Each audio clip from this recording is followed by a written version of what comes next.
Hello দুটার জনগণ, আজকে হবে চোরাই পদ্ধতিতে নাস্তা।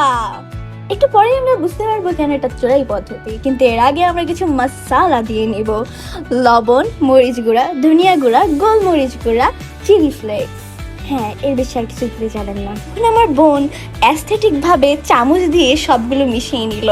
এখন আপনারা নোটিস করবেন সে এখানে মিট বলস দিয়েছে এবং সসেস দিয়েছে। এখন আপনারা বুঝতে পারছেন এটা কেন চোরাই, কারণ সে শুধু পটেটোজি ফ্রাই করেছে আর অন্য কিছু করেনি।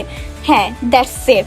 কিন্তু ও এখন এমন ভাব ধরবে যেন সে মাস্টার শেফ। আর দেখুন চুলার পাশে যে ফুলটা দিয়েছে, মনে হচ্ছে সে একমাত্র হচ্ছে অ্যাস্থেটিক লেডি।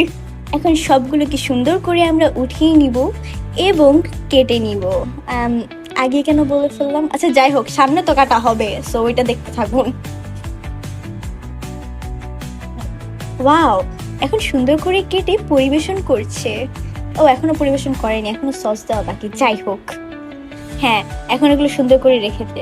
আর এই মেয়োনিজটা না আমার বোন আমাকে দিয়ে বানিয়েছে, যেটার প্রসেসও দেখায়নি, মানে আমার এফোর্টসের তো কোনো মূল্য নেই, তাই আর কি।